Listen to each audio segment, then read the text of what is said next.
चलिए दोस्तों, आज तक आप लोगों ने बहुत बड़ा सहयोग दिया, मेरे सारे लेक्चर सुने हैं।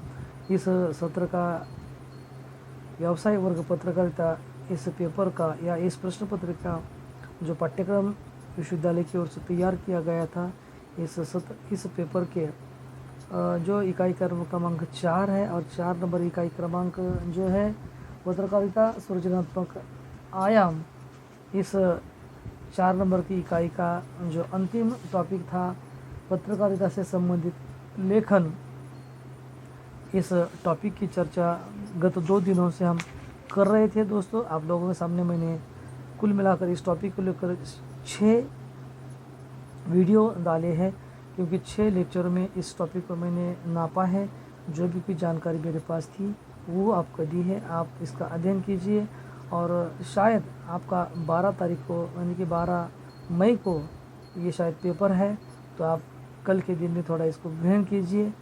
कठिनाई कुछ भी नहीं है, लेकिन गौरता से पढ़िए। तो अंतिम जो हम लेक्चर ले रहे हैं आज, कि पत्रकारिता से संबंधित लेखन, इसमें जो अनुवर्तन आदि की प्रवृत्ति, मतलब अनुवर्तन को ही फॉलो अप कहते हैं, अनुवर्तन को फॉलो अप कहते हैं। तो दोस्तों, अनुवर्तन संवाददाता को किसी घटना के संकेतों पर पूरा ध्यान देना आवश्यक है। उसे घटना के तथ्यों को खुद निकालने के लिए गहराई तक जाना चाहिए। घटनाक्रम के तथा निरूपण में यह आवश्यक नहीं है कि संवाददाता तुरंत ही किसी घटना के सत्य को पहचान ले। कभी कभी किसी घटना से संबंधित तथ्य एक दूसरे से मेल नहीं खाते, तो संवाददाता कथ्य के कुछ सूत्रों के आधार पर जो कथा दे चुका होता है, उसका रूप बाद में बदल जाता है। कभी ऐसा भी होता है कि कक्षा की गहराई तक जाने में संवाद संदर्भित तथ्यों में वृद्धि भी होती है और कहानी का रूप भी मोड़ ले लेता है। अतः गत दिवस की किसी समाचार को नवीन तथ्यों के आधार पर जारी रखना पड़ता है। ऐसी स्थिति में गत दिवस की अगली और नवीन सूचना प्राप्ति की प्रक्रिया को समाचारों का अनुवर्तन या फॉलोअप कहा जाता है। नित नवीन जो होता है उसे फॉलोअप कहते हैं। संवाददाता खुफिया या जासूसों की तरह समाचार की रहस्यमयी तहों के भीतर घुसता है, उससे संबंधित बातों की पूरी पड़ताल करता है। इस प्रकार वह अपने समाचार पत्र के प्रति जनता की उत्सुकता में निरंतर वृद्धि करता है, जिससे समाचार पत्र की उन्नति होती है। विगत दिवसीय समाचार पत्र के किसी समाचार का यदि अनुमान किया जाता है, तो यह आवश्यक है कि वह पिछले अंक में जहां समाचार भंग किया गया था वहां से उसे जोड़े। अनेकों पाठक ऐसे होते हैं जिन्होंने पिछला समाचार पढ़ा ही नहीं, अतः फॉलोअप ऐसा होना चाहिए कि समाचार के विगत अंश कम से कम सारांश ज्ञान उसे समाचार के तत्कालिक फॉलोअप के साथ प्राप्त हो सके। तो दोस्तों, संक्षिप्त जानकारी है आपको दी गई है। तो आपसे पुनः एक बार मैं आपका अध्यापक या एक मित्र या एक मार्गदर्शक के नाते आप ये सुझाव देना चाहूँगा दोस्तों, कि हमारे विश्वविद्यालय ने जो इस साल पाठ्यक्रम बनाया है, पाठ्यक्रम तो बहुत बढ़िया है।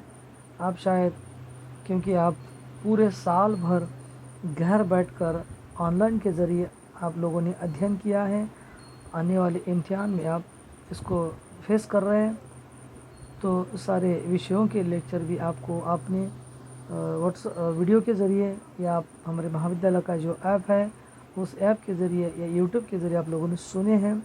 तो दोस्तों, आज का जो प्रश्न पत्र या लेक्चर था, तो व्यावसायिक वर्ग पत्रकारिता ये पेपर क्रमांक 4 का पाठ्यक्रम इस पद्धति से साल भर में या पहले सत्र में रहा।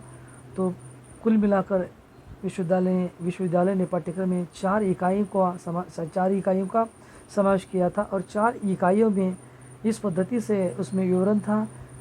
इकाई क्रमांक 1 में हमने पत्रकारिता का स्वरूप और विकास, इस टॉपिक के अंतर्गत पत्रकारिता की परिभाषा, पत्रकारिता का स्वरूप और पत्रकारिता के प्रकार, इसको हमने देखा है।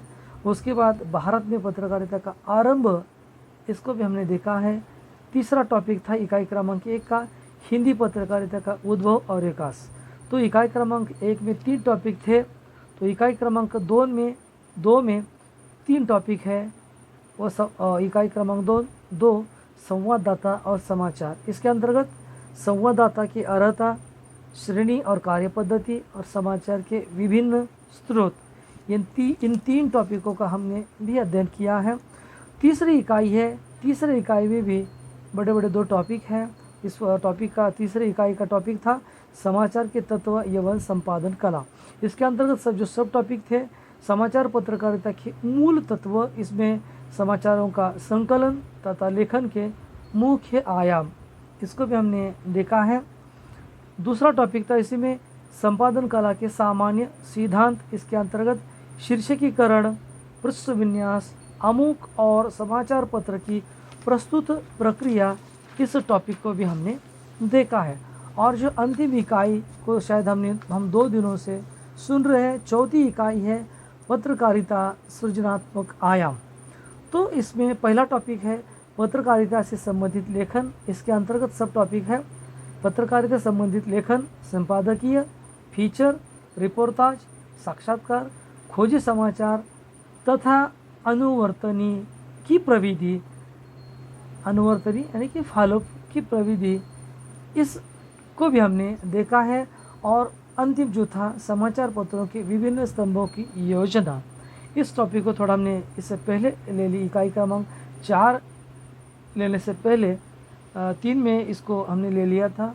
तो दोस्तों, विश्वविद्यालय के नियम के अनुसार या महाविद्यालय के अनुसार नियम के अनुसार जो कुछ पढ़ाई के लिए मुझे यहाँ पर जो पेपर दिया गया था दोस्तों, तो पूरी मैंने ईमानदारी या मेरे ज्ञान के आधार पर जितनी भी जानकारी मुझे थी, मेरे ज्ञान के आधार पर आप लोगों को मैंने पत्रकारिता, व्यावसायिक वर्ग पत्रकारिता, इस पेपर का ऑनलाइन के ज़रिए मैंने आपको ज्ञान दिया है।